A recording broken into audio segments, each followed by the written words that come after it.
Session, the Honorable Judge Joseph Schwartz presiding. Good morning, Your Honor. Good morning. You may be seated. Please have a seat. No cell phones on, off and away. No talking, please. Before we begin, any objection to the media? No, Your Honor. Not from the state. Madam Kimberly Sullivan, 2 on the Part A regular docket.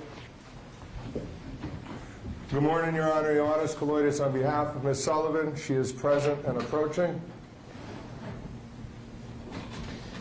The state's filed a motion to modify the defendant's conditions of release. We are in receipt of the motions from the defendant in response. I would like to point out for the record that Connecticut Practice Book Section 3813, 3814, and Connecticut General Statutes 5469 and 5469B, and the relevant case law from those statutes, gives this court the authority to modify conditions of release at any time. I disagree with the defense. There has to be a change in circumstances, and the court always has authority. The state is renewing its request for EMS monitoring and house arrest, and in the alternate, GPS monitoring. The state's also requesting that the defendant, if she has a passport, it be surrendered. The state still submits to the court this defendant is a substantial risk of flight. She faces the rest of her life, or a significant period of the rest of her life, incarcerated if she's convicted of these charges. That makes it a significant incentive to flee this jurisdiction and to not appear in court. If it's come to court, face the charges, and if she's convicted, face the rest of your life in jail or flee, I think it's a pretty simple alternative, an equation would permit her to flee. This is a strong case for the state. The court has read the arrest warrant. But in addition to that strength, since the media coverage of this case, several additional witnesses have come forward. For example, a friend of the defendant's of 21 years has come forward and provided a written statement to the state, to the police, that in the 21 years she's known this defendant, she's never spoken of a stepson. She was shocked to learn she had a stepson, and that friend was never allowed in this house. Additionally, I'd like to point out to the court, it's a domestic violence case with a domestic violence victim. GPS monitoring or EMS house arrest is often imposed for far less serious crimes in domestic violence matters and other matters. Since the arraignment, the state has had an opportunity to meet with this victim. This victim is afraid. This victim lives in fear. I introduced myself to the victim, explained who I was. His first question in this fear is, why is she out walking around when I was locked up in a room for 20 years? He is following this on TV and social media, so he is aware of what's happening, and I say that because it would lead to his fear. Based on all that, the state is asking for those conditions. Your Honor, I respectfully and vigorously object to the state's motion. I believe it is improper, and I believe if it was to be granted, it would be unjust and a violation of my client's state and federal constitutional rights. This is the third time we are back addressing the same issues. Bond has been set. Conditions of release have been addressed by the court. The state made essentially the same arguments on prior occasions, which were considered by the court and rejected by the court. We are back now, 2 weeks later, giving the state another bite at the apple.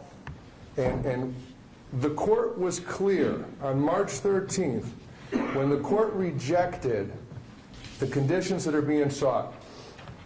The judge at the time made clear she was rejecting those conditions and made clear that we would keep this on a short leash, basically, come back in 2 weeks or whatever, and if there were any violations, she would reconsider. A defendant must be able to rely on the representations and the orders of the court. And when a defendant is told, you will be released under these conditions, and if you abide by these conditions, you'll be fine.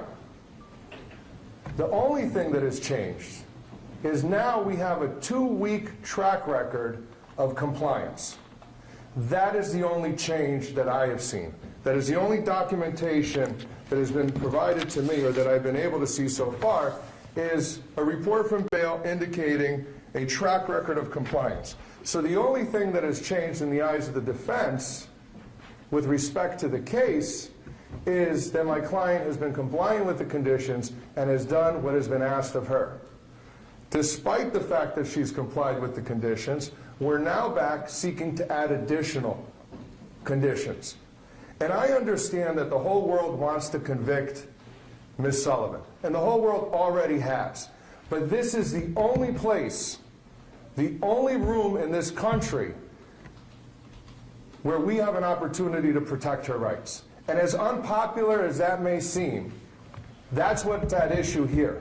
Her rights, no one else's. When we talk about the constitutional rights in criminal law, they're to protect the accused, regardless of how unpopular it may be. So, Your Honor, I think it would be, respectfully, Your Honor, I think it would be a mistake to add conditions at this time. And I filed a supplemental memorandum. And although it's my supplemental memorandum, I think to some extent it is the strongest argument and one the court should be the most concerned about. And that is protecting my client's right to a fair trial. She is presumed innocent. Maybe not to the rest of the world, but this is the one place where that presumption should remain. And by adding conditions, the court is sending a message that she has done something wrong, or the court feels that she has done something wrong, or the court feels that something has changed to increase the conditions of release, increase her monitoring, when none of that has occurred. So by granting the state's motion, a message is sent to the world that the presumption of innocence means nothing. And that cannot happen, Your Honor. And the presumption of innocence is tied to bail.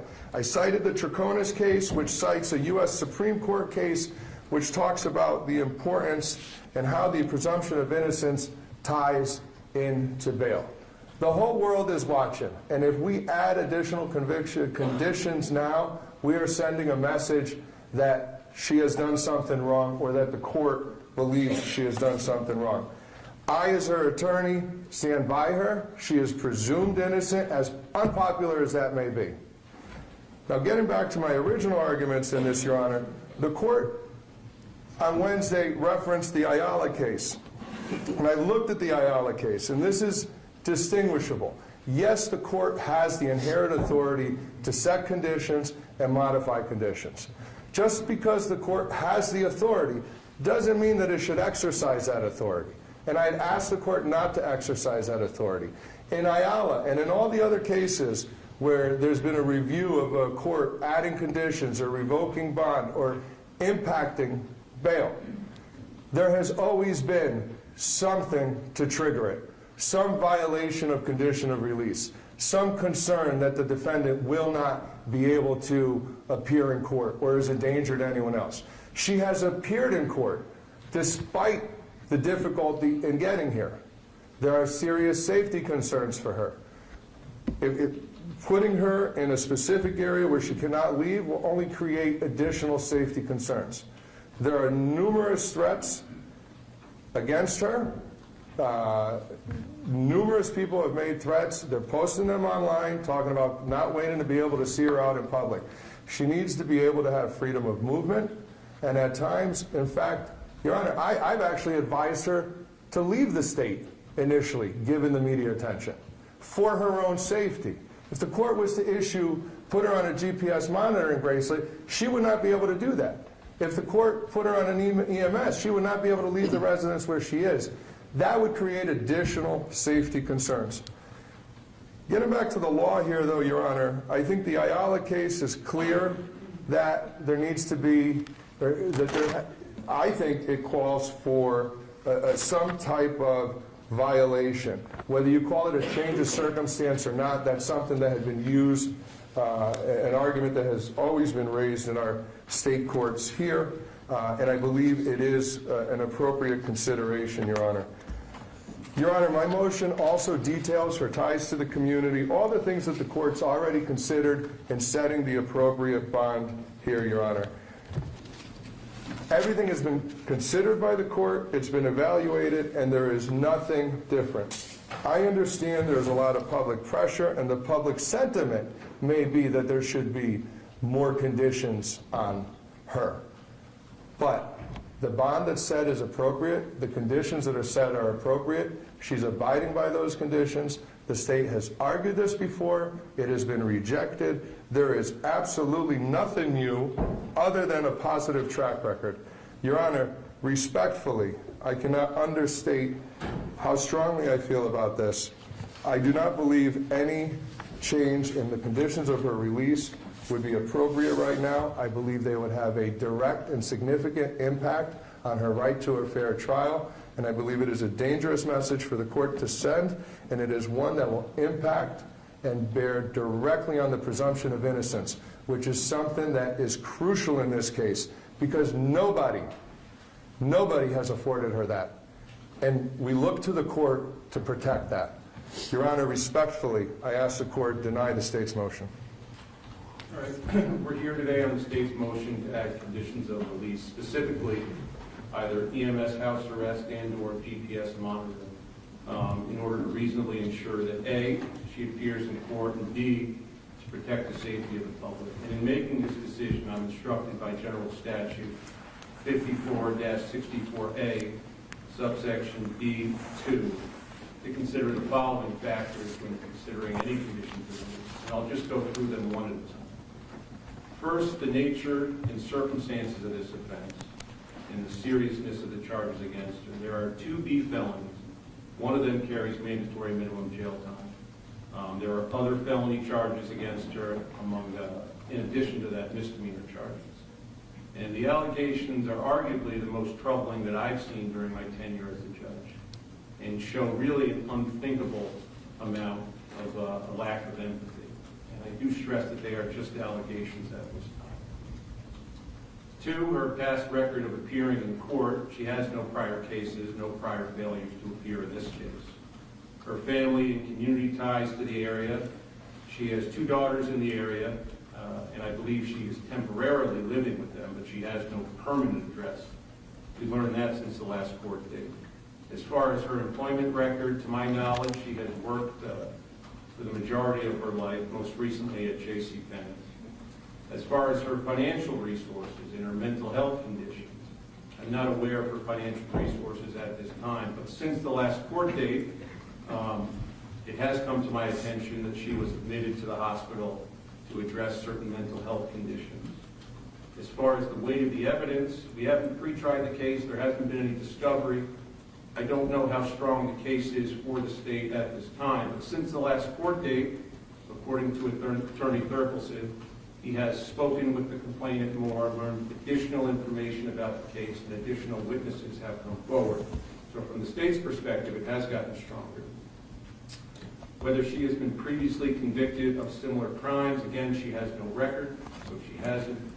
And the likelihood that she would commit another crime if she is released, which she had been, but as far as the GPS and the EMS conditions.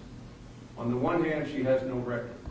So you could easily argue that if she has no record to date, she is unlikely to commit any crimes while she's released.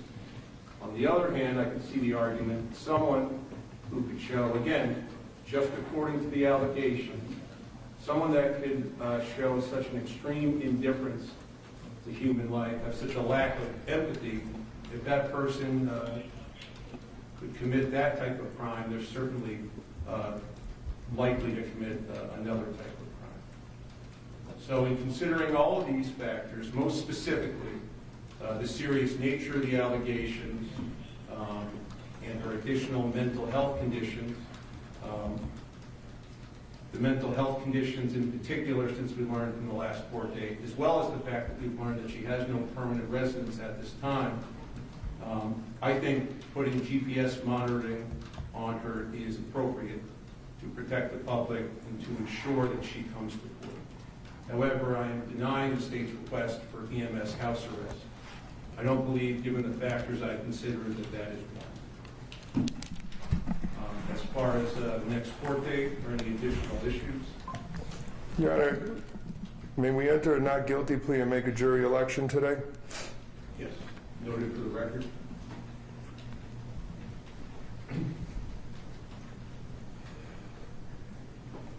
With respect to a next date, Your Honor, is April 29th acceptable? Steve would ask for a shorter date. What date in particular?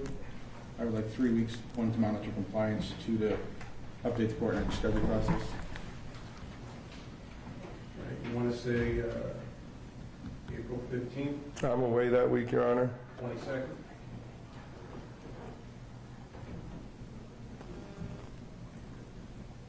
I have a conflict that day, Your Honor. Can we do the 21st? Actually.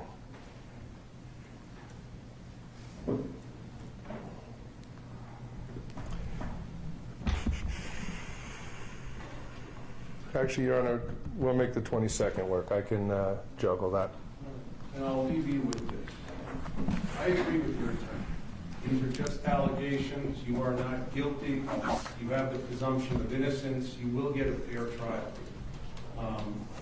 The reason I put GPS monitoring on you has nothing to do with you being guilty. It shouldn't be interpreted that way. We'll get discovery. The state will dig in. April 20th. And we'll recess for the next